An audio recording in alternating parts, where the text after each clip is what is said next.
All right. Good morning, everybody. Thank you so much for joining us. Before we officially get started, I wanted to just run through some quick Zoom etiquette. So all lines have been muted to avoid background noise and allow you to enjoy hearing from our speakers. Our guest speakers will be on camera, but others have been disabled to help with bandwidth. Our guest speakers will be on shortly, but as of now, I'll get to be your MC. So feel free to utilize the Zoom chat functionality. Our team will be monitoring it. We'll take questions via chat during the QA section later on. And so now on for the show. So good morning and thank you for joining for our first ever UHCCF Hope Runs webinar. I'm Jill Ah, a Director of Development for the United Healthcare Children's Foundation. And I have the privilege of leading cycle, golf, and run fundraising events across the country. For those of you not familiar with the United Healthcare Children's Foundation, or as we call it, UHCCF, we are a 501c3 charitable organization that provides medical grants to help children gain access to health-related services not covered or not fully covered by their family's commercial health insurance plan. Since 2007, UHCCF has awarded over 26,000 grants valued at over $56 million to children and their families across the United States. In a few minutes, you'll hear from Aiden, who will share the impact a UHCCF grant has had on his life. You'll also hear from Chris Joseph today, a UHG employee and a run participant on Team UHCCF. Additionally, we're excited to have decorated run coach Katie German sharing her experience as a pro runner. Who'll be interviewed by Therese Wickman. But before we get to that, I would like to spend some time providing a quick overview of the UHCCF Run program. Referred to as Team UHCCF, we encourage runners interested in racing to sign up to join our team and fundraise for a good cause. For those of you familiar with signing up for a half or full marathons, you know that some races sell out very quickly. When you sign up with Team UHCCF, you're guaranteed a spot at the race, which is just one of the many benefits in signing up with us. We also provide you with a specially designed singlet to wear at the race, access to our run coach Katie, and opportunities for fundraising incentives. We have participated as a charity partner from rock and roll runs to Disney, but our two most popular runs have been Grandma's Marathon in Duluth and the Medtronic Twin Cities Marathon. Grandma's Marathon weekend, which is coming up in June, provides a scenic run along Lake Superior and attracts runners from all over the world. It also is a Boston Marathon qualifying run, if that's a bucket list for anybody. And it's a destination event for many. This was the marathon Aiden completed as part of Team UHCCF. Registration is currently closed for this run, but we encourage you to watch for registration for next year to come or come cheer us on this year. If a full or half marathon seems too daunting, you can also participate in the 5K. That's the link that I'll be running with my daughter this year, so wish us luck. The Medtronic Twin Cities, as shown here on the slide, is another awesome run we're part of that attracts runners from all across the globe. While general registration is sold out, Team UHCCF still has some 10-miler bibs available. Register today on the link sent in the chat or reach out to Peruge with any questions. His email will also be in the chat link. Aside from charity runs, we also offer a local 1 mile or 5K run called the Teddy Bear Run in Las Vegas, Nevada. This run was actually originated from a group of employees in our Las Vegas office wanting to raise funds for UHCCF. This run celebrated its 10th anniversary last year. Our goal is to take this local run model and create new runs like this one across the country. One way we plan to do that is through building a community of runners through our brand new UHCCF Hope's Fall 5K Fun Run. Although this is a virtual run, the goal of this event is to bring runners together on October 30th in your local communities. We've formed a committee of employee runners who are interested in mapping out 5K routes in their area. We can run together on that day. This is a timed run, so you can track your personal record too. We hope to identify areas across the country that have a great turnout for this event and pursue those locations for future live races like the Teddy Bear Run. Participants of the Hope Fall 5K Fun Run will receive an inaugural Hope's Fall Fun Run t-shirt and medal. We'll be sending out more details on that upcoming event soon and hope you can participate. So some of you might be wondering where Hope Fall Fun Run race came from. We actually had a Yammer challenge and the run was named by an employee. You might also be wondering why the word hope is part of the name. So let me share that story with you real quick. So everyone has a story, but for United Healthcare Children's Foundation, UHCCF, hope signifies much more. Hope is our icon. Hope is alive. She is the calm and ever-present butterfly that accompanies Oliver the bear on his many adventures in the Oliver and Hope storybooks. Some people believe she symbolizes Oliver's conscience, but the symbolism doesn't end there. Her colorful wings have their own story too. The orange wing is a tribute to George, the son of a friend of UHCCF, whose courage, charm, and loving nature won the hearts of everyone around him. George passed away at the tender age of 8, but leaves behind a legacy of service and courage that we remember with each grant we award. Orange was his favorite color. Similarly, the purple wing is dedicated to Tom Barbera, founder of UHCCF. It was his idea to create a program to support children whose family who were middle income earners and often overlooked part of the population that still require assistance, particularly when their children are sick. Tom passed away in March 2020, but through UHCCF, which he started, he continues to help children and families across the country. So as you see, we all have a story of hope, and at UHCCF, we believe that hope represents the quiet and graceful, yet powerful spread of assistance and smiles. Join us in harvesting hope this fall by participating in the inaugural UHCCF Hope's Fall Fun Run. It's virtual again on October 30th, 2021. It is not just for employees, so please encourage your family and friends to come out and join you as well. Just to kind of continue the story of hope, I now would like to turn it over to a quick video of Aiden, our grant recipient I mentioned earlier, that has completed the Grandma's Marathon.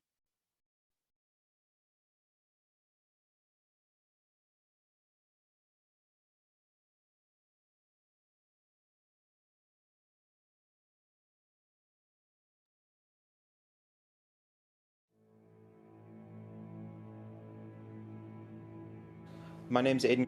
I'm 16 years old. I have sacroiligenesis and scoliosis, and it affects my ability to walk. The grant that we received from UHCCF was extremely important to our family. It would have been all out of pocket for us. When I was in 6th grade, I heard about track, and I heard about someone that was competing at state, and I thought, you know, that was pretty cool that he was doing hundreds, 200s, a mile even, and I thought, you know, I might as well give it a try, and I never thought I could do it because, you know, it required so much endurance.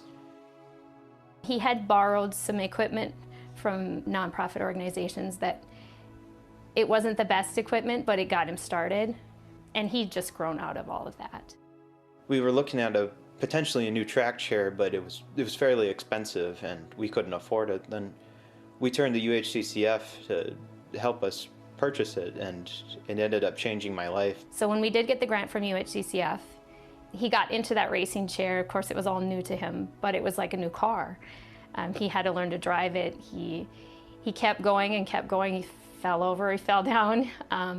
He got frustrated, but he was that kid that his spirit was not going to be crushed. I started with the 100 meter, the 200 meter, and I know I saw a long distance like the 400, the 800, the 1600 as something that's like, it's going to take forever to do, and I didn't think I had the strength or the endurance for it, but then I ended up trying it, and I'm like, wow, I did it. We applied for another grant through UHCCF, and he got upgraded tires, wheels, light carbon fiber wheels that made him go faster. And that's when he decided he wanted to try longer distances, put me on the trail, let me just go, see how far I can reach. I did the 400, then I wanted to do the 800, and then I said, wow, I can do the 800, and then, you know, it goes from there, and here I am doing marathons. I'm feeling strong enough to bring the world into. Feels like ever since we left this place. Young, wild, and ready to make our way. I'm hoping I can get into the engineering field and hopefully go to a college that offers adaptive sports. The grant that we received from UHCCF was extremely important to our family. Most insurances will not cover adaptive sporting equipment. We wouldn't have got any help from our insurance company. It would have been all out of pocket for us, and the equipment A basic chair itself could be a couple $1,000s. An upgraded wheel is another couple thousand. He also received a throwing chair because he throws discus and track as well, and that's another couple thousand. We're looking at $10,000 worth of equipment that our family would have had to pay for just for him to participate in high school track. It's much different than the price of a pair of tennis shoes. So it wouldn't have been a possibility at all for our family. And without that opportunity, he wouldn't have been able to know that he was able to do these things. He wouldn't have been able to feel that sense of accomplishment, that sense of being part of a team. He wouldn't have been able to push those limits and realize that he is able to do those things, which reaches far beyond the track, far beyond a road race, far beyond a marathon. It's going to take him all the way through life, all the way through college, all the way into a job, and just be successful in his entire life. I'm so grateful that I got the opportunity to get a chair. I saw it as a sign of hope that I can continue to be an athlete. It's changed my life completely. Before sports, he was just a very shy little kid in school, and he would just sit in the corner of the playground, and he'd never play with any of the kids. Looking strong, kid! You know, but once he started sports, and he got in that racing chair, he was just a different kid. He was just like, look at me. I can do this. I can keep up with the other kids. I don't have to be left out. You know, he says now that he can reach places and do things he would have never been able to do.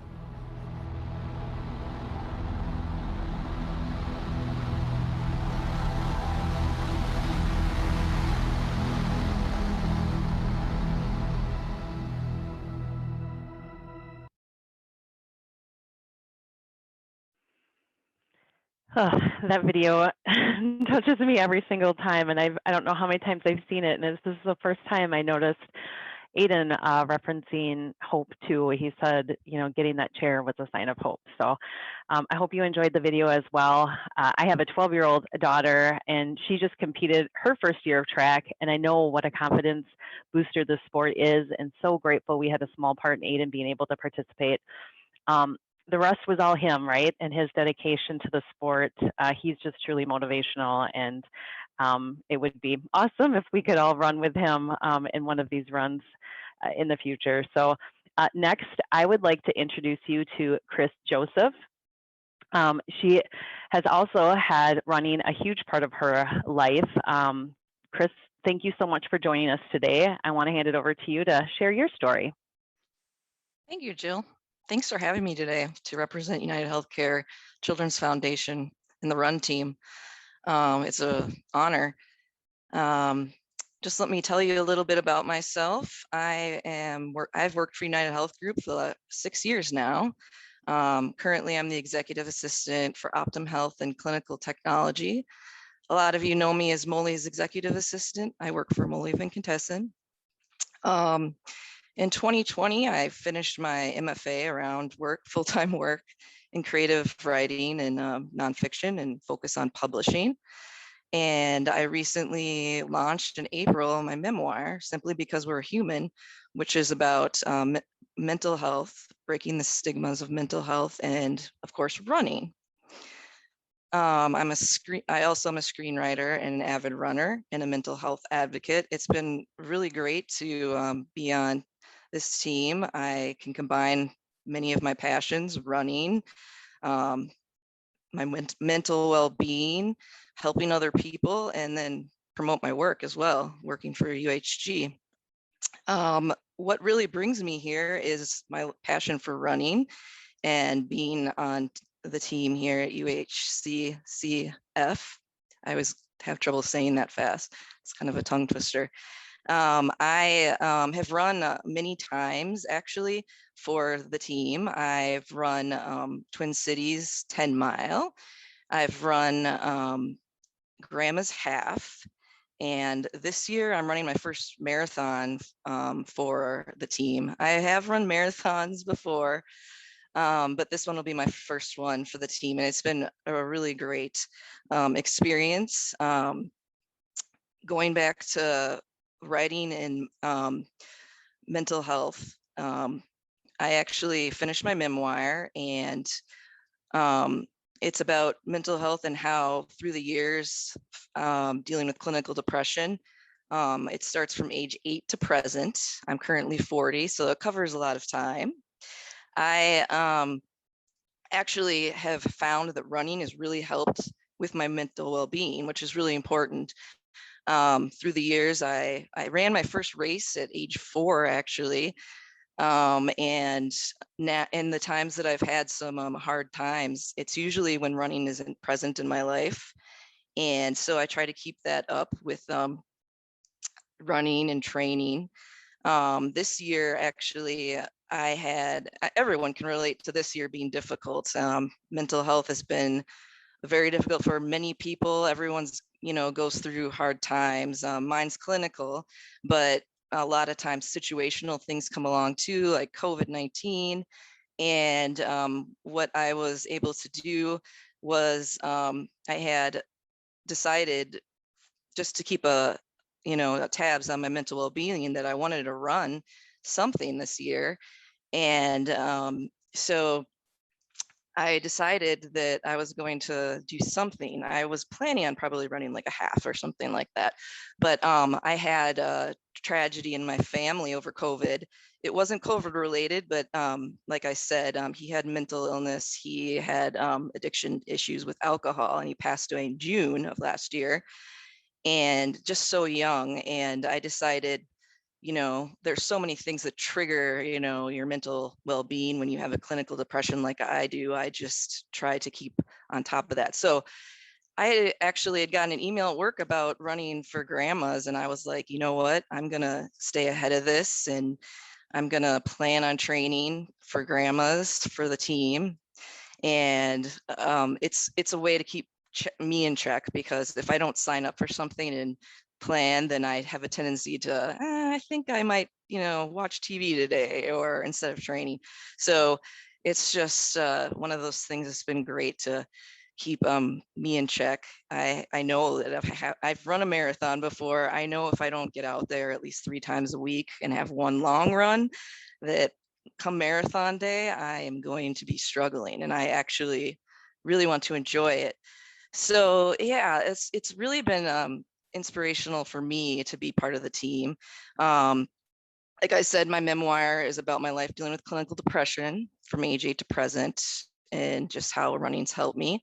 It's been a major outlet for basically my whole life. And like I had mentioned before, there are the times that I had some really bad lows off and on since I was 8. Running usually wasn't present in my life. It was to the point where I didn't have any ability to do anything that I was passionate about. So I would go as far as saying that running has saved me. I think I really didn't get a grasp of my clinical depression until my mid-20s, because it can be very complicated, and it's part of the social stigma too, and the stigmas with mental health. You want to be able to take it on yourself. You want to be able to be okay without medication. And the thing is, with clinical depression, you don't all of a sudden, one day get cured. It's something that I will deal with for the rest of my life. So it's one of those things where you can treat it, and you can, with hard work, stay above it. So and this is just ending on a few pictures. I've run Twin Cities Marathon and Ragnar. I was on a team, and then in the blue, that's with team UHCCF. My mom took those pictures because she likes to go to the events. But yeah, that's basically my story. And if you have any interest, I know that they're going to put my website and the link if you have any interest with the book. But back to you, Jill. Thanks so much for having me today.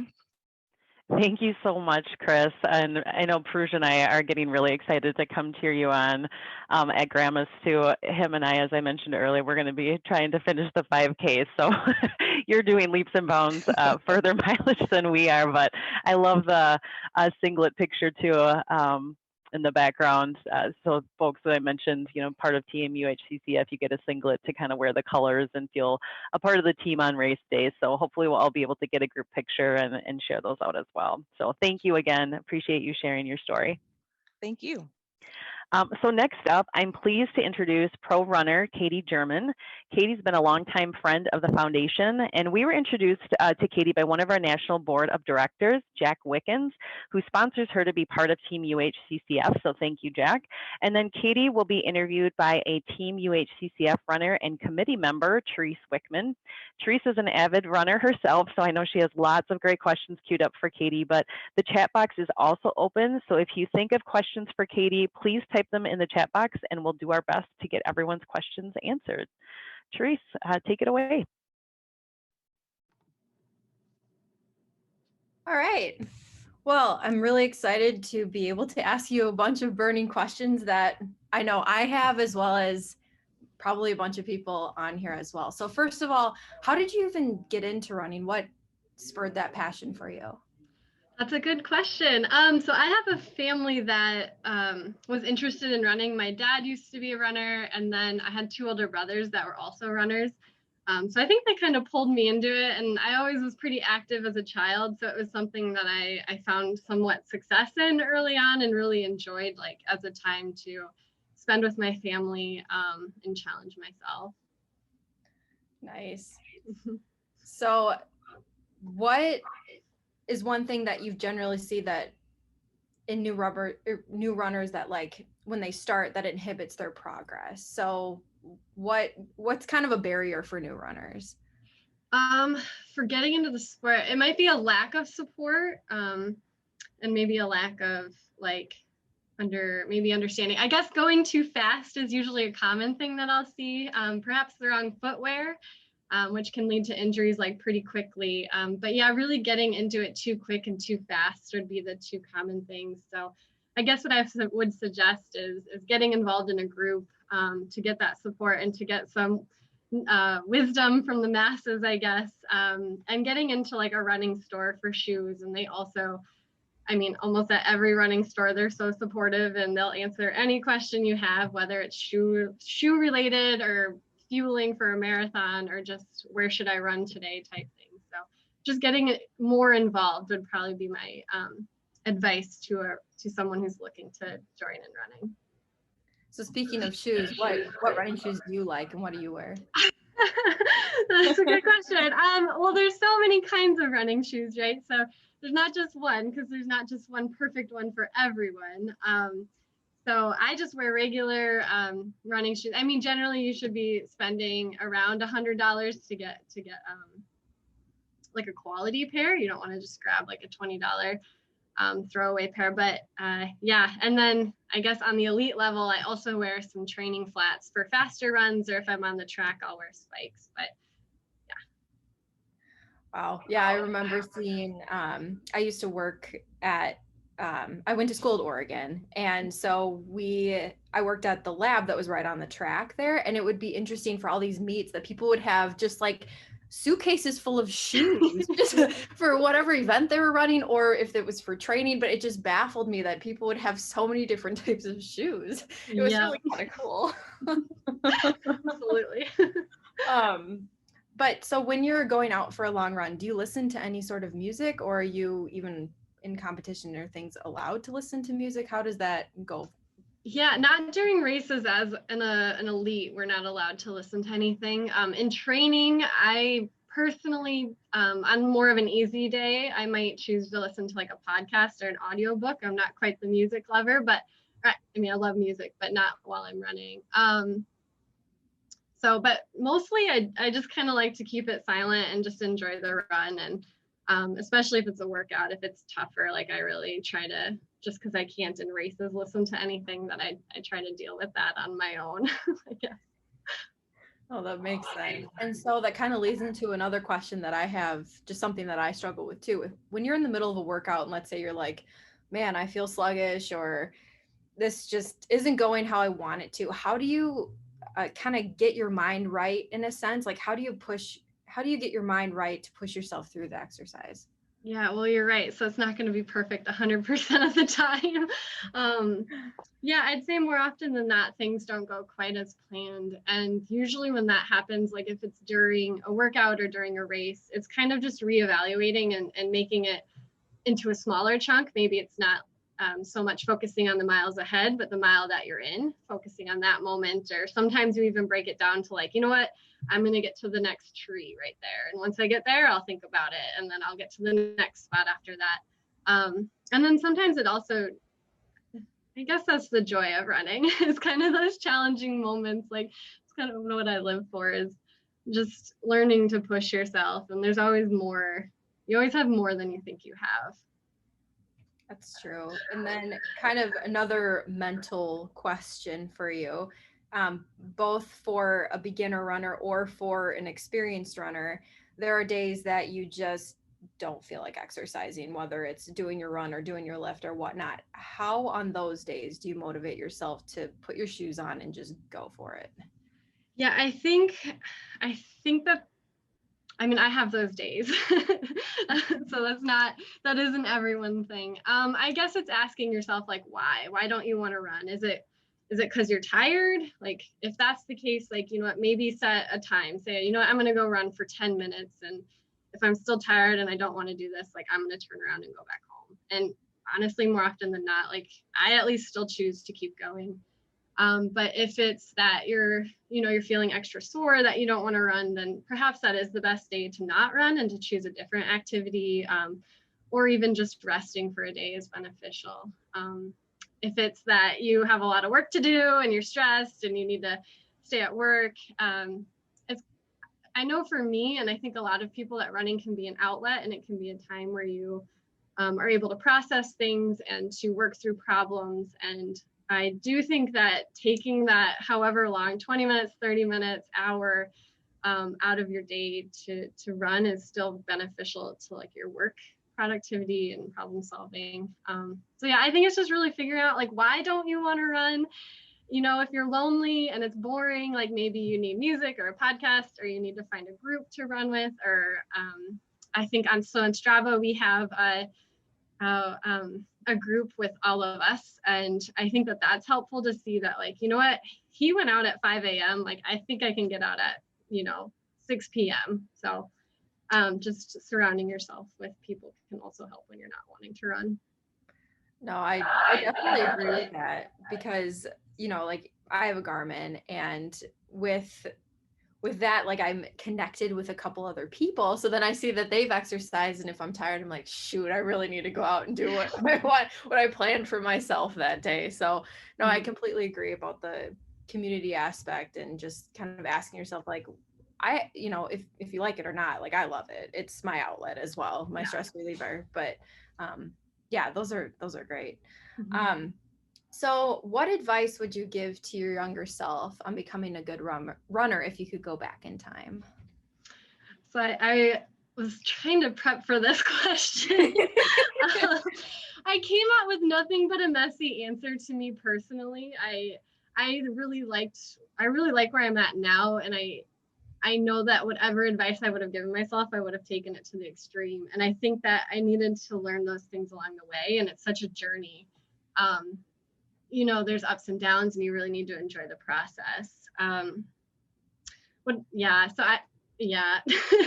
I was to give advice to like the high schoolers I work with, or the students that I work with as a teacher, it'd probably be just that, like, you are limitless, like, you truly are. Like, I don't particularly believe in talent. I think it's really hard work, and just being dedicated to something over time can produce results, although there'll be ups and downs. And perhaps your goal might have to alter along the way. Like for Aiden, right? He wants to be a marathoner, and he is, right? Like, he just had to find a different way, and that's so touching and such a great example that, like, you can get there. It just might be a slightly different route. Oh, definitely. So a couple questions about, because you're a pro runner, your husband's also a pro runner, to my understanding. So with you guys pushing your physical limits every day, there's ups and downs with injury. Someone could be, doing really well, someone else maybe not. How do you kind of push each other and, you know, help your relationship in that way? And like, yeah, how does this affect your relationship, both of you guys being professional athletes with all the ups and downs and turnarounds and whatnot? That's a good question. So we actually went to college together, and actually didn't start dating till after college. But as elite runners, it really reinforces that there's like no one right way to do something. Like there's not exactly one prescription that everyone should follow and it works. Because Tyler's approach can be very like, he wants every edge and he's going to really dive into something. And he's really focused, just really straight and arrow with it. And then I'm a little bit more loose. I think that I see a little bit more of like the bigger picture and see it more as like a happy runner as a fast runner. But really just, I focus on enjoying the process and being a little more relaxed, whereas I think he can be a little more tense. So together, I think it actually pulls in a really nice balanced approach.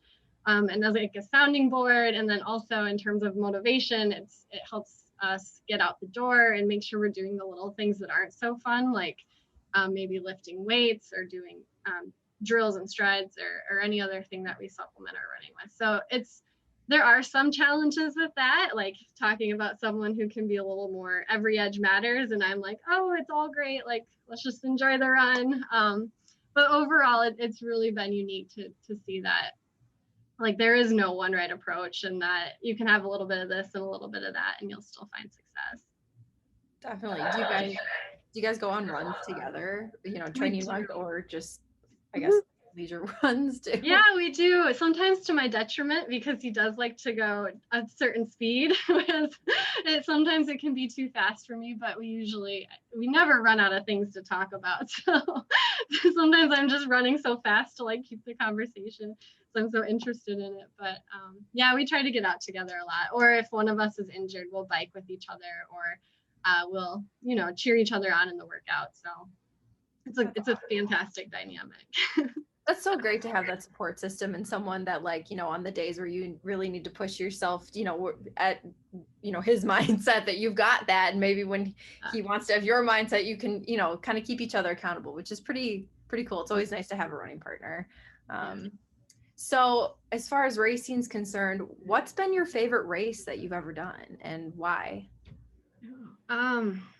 You can name like a top 3 too. I might need to. I have quite a few, I think. And yeah, it kind of depends on like my experience with it too. You know, everyone will view a different course differently and like their own race experience. So Grandma's Half Marathon, which is coming up, loved it. So I won it in 2019, and that like has a special place in my heart to win, because I live in St. Paul, Minnesota. So to win a hometown race almost was really exciting for me, and the support along the course was phenomenal. But then also the Twin Cities Medtronic 10 mile, that's in the fall.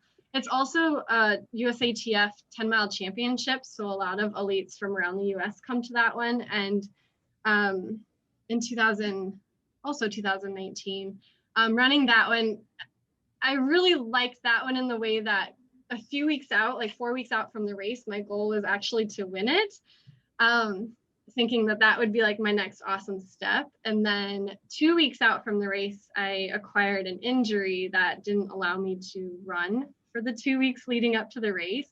And so it was this whole evolution of realizing, like, you know what, that I'm not going to win it, but I can still do my best if I can run on that day.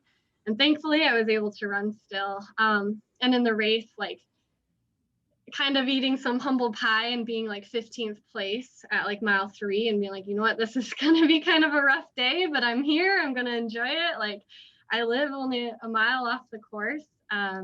And then slowly but surely, as the race played out, like I actually ended up passing women throughout the race and progressing, and was able to finish 3rd to my surprise, which I would have been very happy with either way. So I guess that one was remarkable in the way that, like, you know what, I went into it wanting to win, had to reevaluate and say, like, you know what, I just want to start, and then getting to the point where like I'll finish, and then I'll finish 3rd, I guess.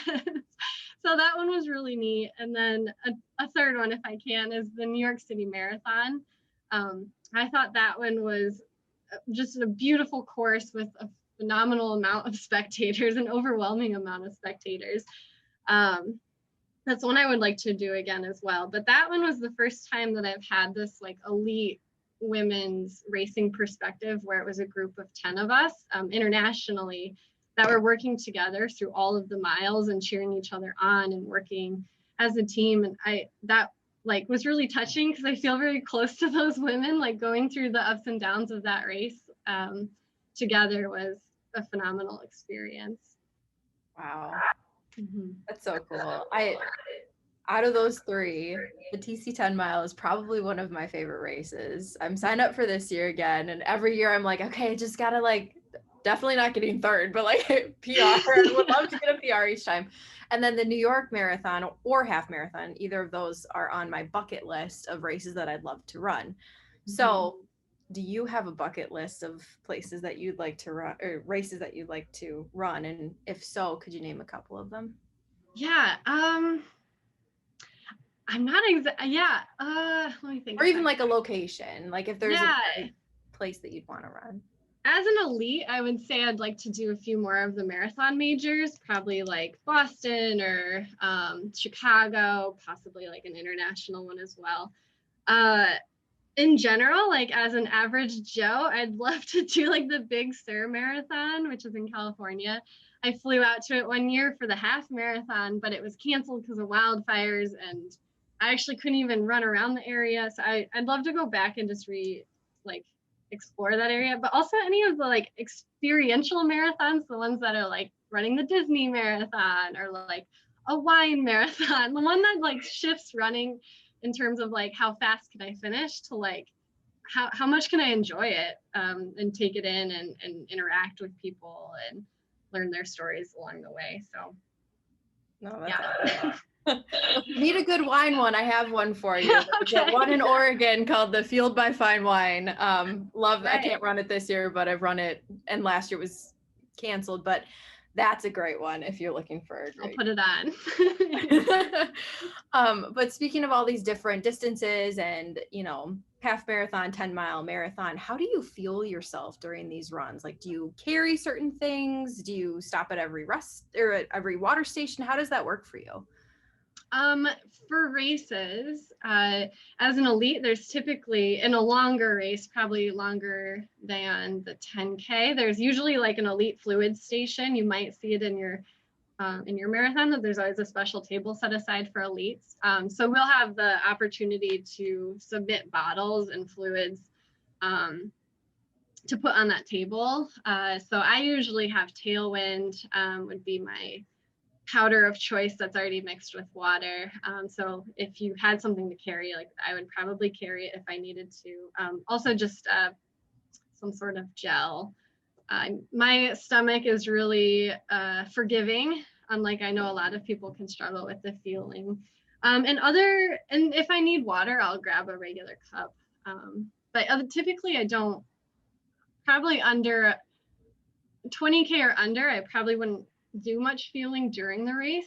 Just for me, 20K would take me about 65 minutes. So that's not long enough for me to particularly need anything.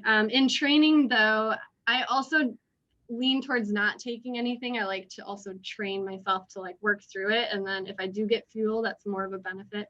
This is something my husband would know exactly everything about. And I just kind of take what he says and like make it a little more flexible. But yeah, usually I'll have maybe something a little small beforehand if it's a workout. If it's a regular easy run in the morning, I likely go on an empty stomach and then just focus either on the meal the night before and then fuel after as well. But yeah, and I think there was a question about like long runs, and if I need fluids during long runs, I kind of plan my route if you have that opportunity to, stop at water fountains along the way. Or a little more work is planting water bottles, like before the run, you drive around and drop off water bottles that you drink as you do your route. Gotcha. Yeah, I remember visiting one of my old friends in Arizona, and it was so hot we'd have to go super early. So we like planted where our car was going to be with our cooler and all that stuff. So it's nice to, if you have, like you said, have that opportunity to then know where where you can get those fuel and fluids and stuff. So just something that I'm always curious about for other people.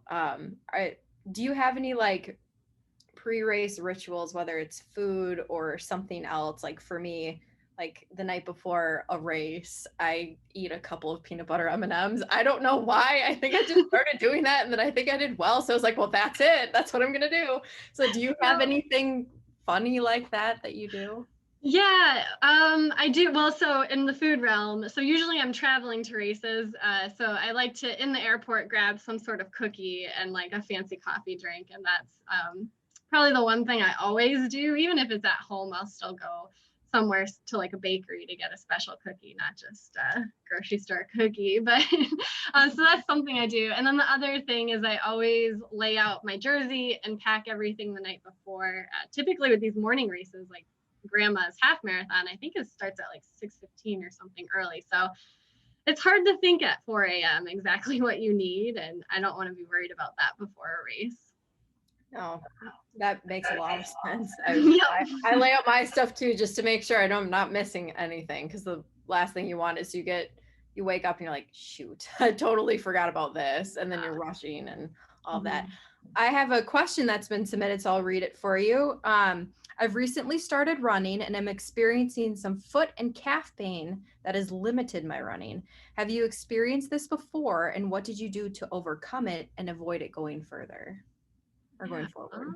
That's hard to answer without more information, but in a broad sense, when it comes to injuries and when you should take time off or when you should push through it, kind of my general rule of thumb, and maybe I'm not the best to ask because I've dealt with some injuries, but maybe that makes me better to ask. But if the pain gets worse throughout the run, or if it gets worse day to day, that's when you need to take time off.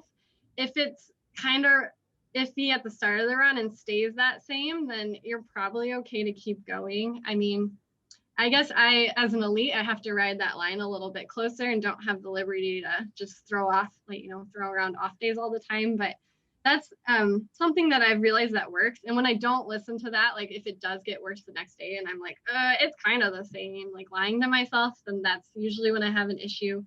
But it's always good if you have some pain like that to make sure your shoes are doing well, like that they're 300 to 500 miles is all you have on them. And you usually need shoes like every 3 to 6 months. And if you're walking in them, that's good to know. And then the preventative side of it, like how are you strengthening it? What are you doing extra? Are you just popping out of bed and going straight on your run, which is really difficult? So just making sure to get like a proper warm up in. And for me, what that means is usually in the morning, I do some like light yoga. Maybe it's like 5 minutes long. I take like a good 45 minutes actually to wake up.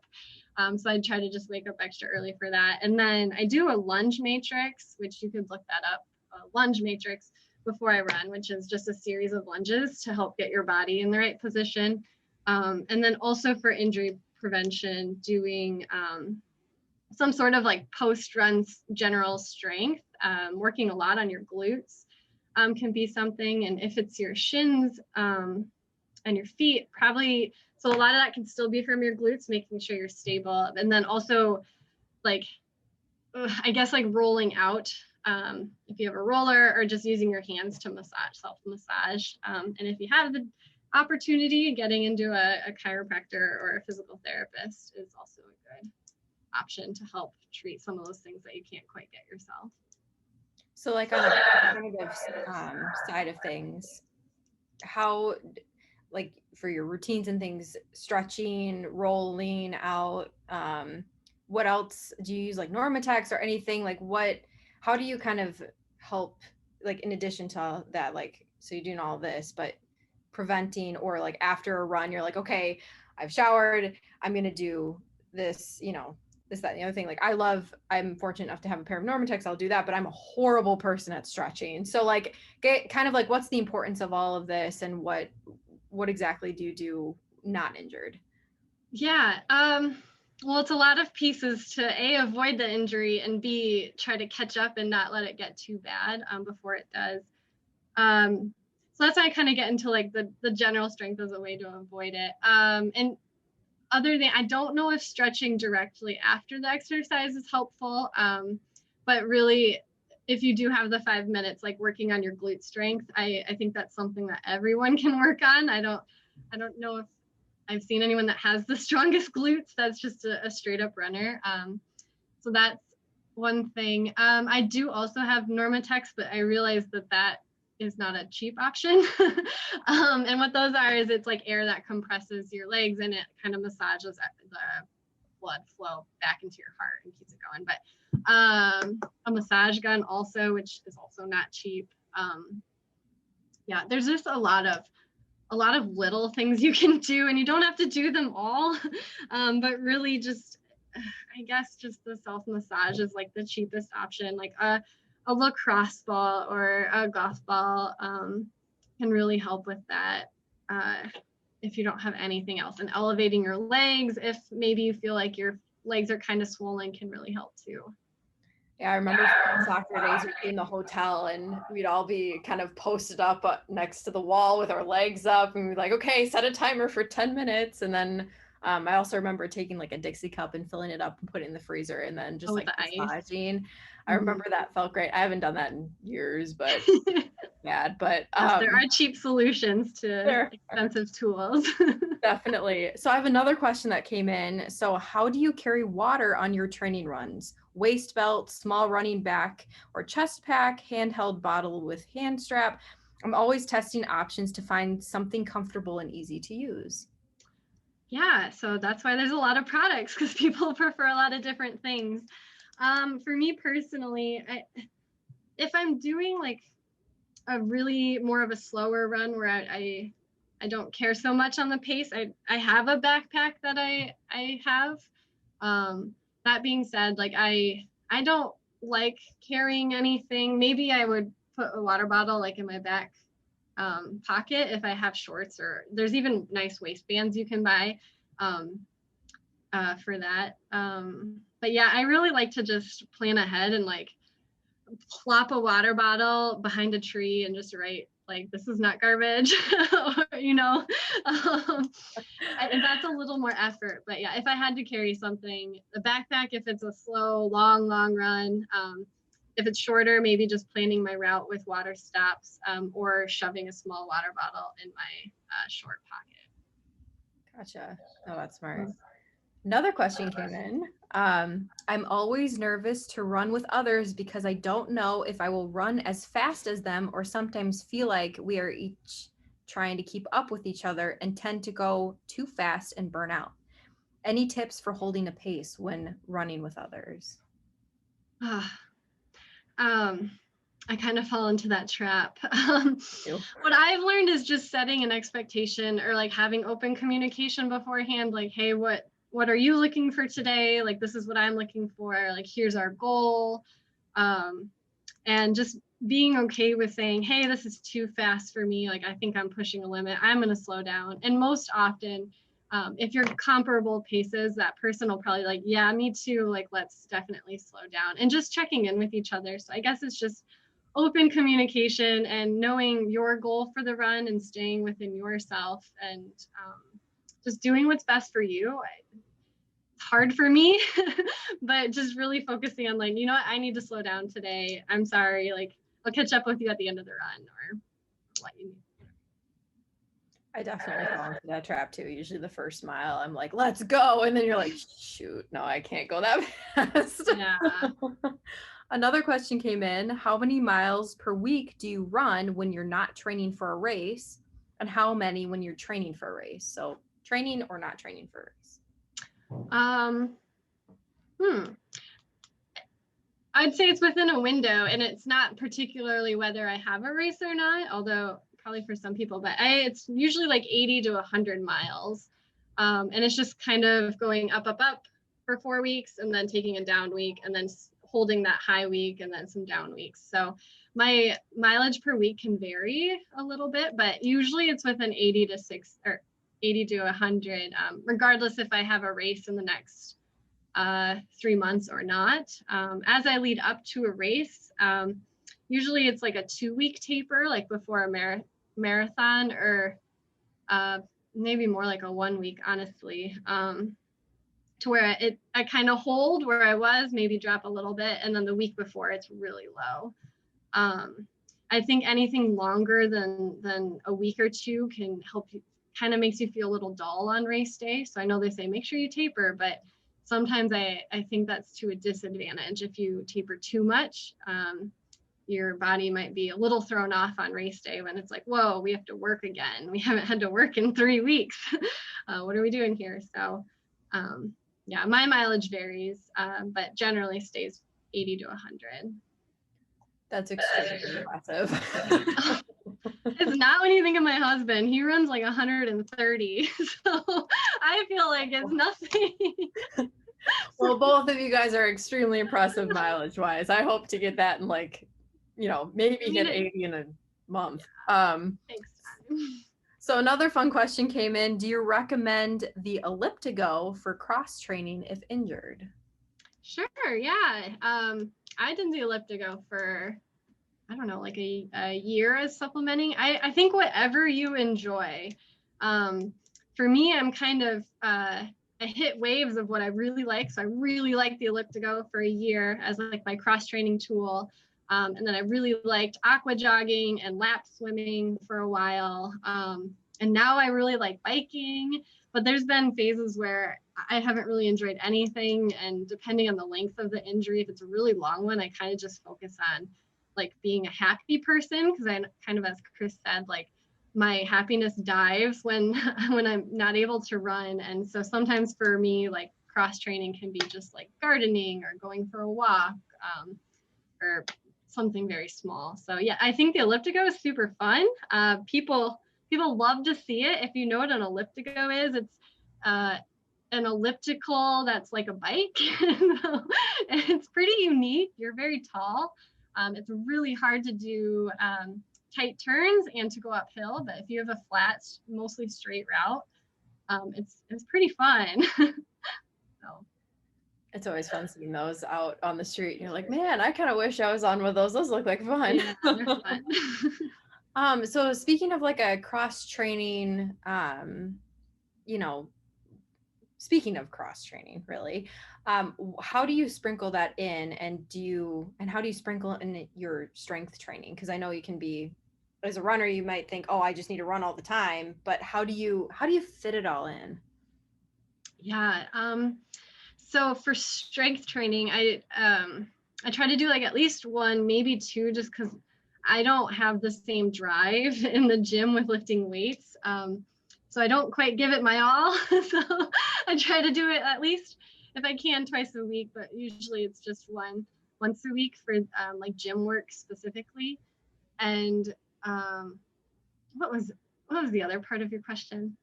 Like how do you just like for other forms of cross training? How do you sprinkle that in? Yep. And then usually if I'm really training for a race, like within the next 2 months, I don't have a whole lot of cross training.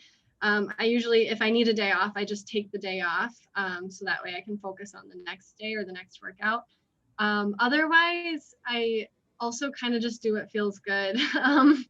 Maybe I'm enjoying biking recently. So probably go for like a 2-hour bike ride, on one day, and then take the next day off if I needed 2 days. But yeah, it's a lot to balance with the strength training and cross training. Another part of training, not only your body, is your mind. Do you incorporate any like visualization into your training, like whether that be in training or visualizing right before a race? There's like two parts of that. I think visualizing can be really good in the way that you can kind of get an idea of what to expect and put yourself in it and feel those emotions before you get there.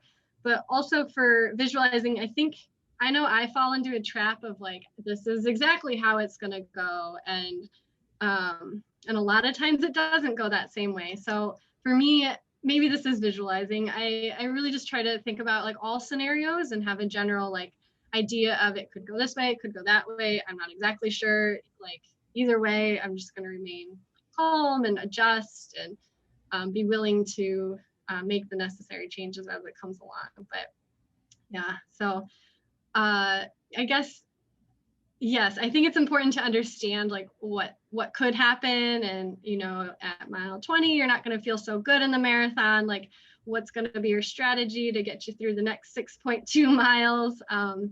But also knowing that, hey, you might feel great at mile 20. Like, what's going to keep you pushing yourself to get to that dark place towards the end of the race too. So I think that's important.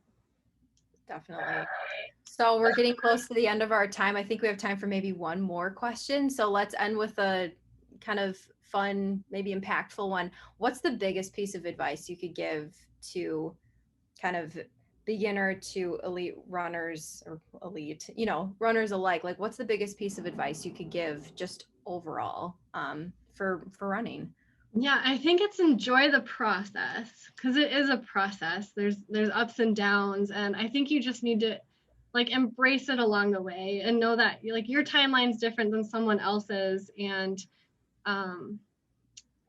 there's just so many fun parts to running, like getting into a new group and like feeling nervous and being in those group runs, and you know, hitting your first marathon like is an amazing accomplishment, and then getting injured and realizing like, oh, like I really loved running and I hope I can get back to it soon. And I think there's a lot of parts that you just need to overall enjoy what you're doing, and if you find fulfillment in that, you'll find success. Definitely. That's awesome piece of advice, just in life, in, you know, running, but life as well. So thank you so much for taking the time to answer all these questions, and thank you to everybody who've submitted questions. But now I'll turn it back over to Jill. Thank you so much. You two were such a joy. It was so fun to listen to the two of you and the banter back and forth. And I know I personally learned a lot. I know there's a question in the chat about whether this is going to be available. The recording will be. Please feel free to share it with your networks. I think it's just a lot of great tips and tools. One question you didn't get to, though, is I would love to know, Katie, what's your personal record for a marathon? Oh, that's a good question. So it was that New York City marathon where I was a little undertrained, running with friends, peers, but honestly, I don't exactly remember, but like 2:31. Wow. So hopefully amazing. faster next time. Awesome. Well, thank you to our guest speakers, Chris, Katie, and Therese, and thanks to all of you for joining us today to learn more about UHCCF and our run program. We hope to see you running with us soon. Have a great day.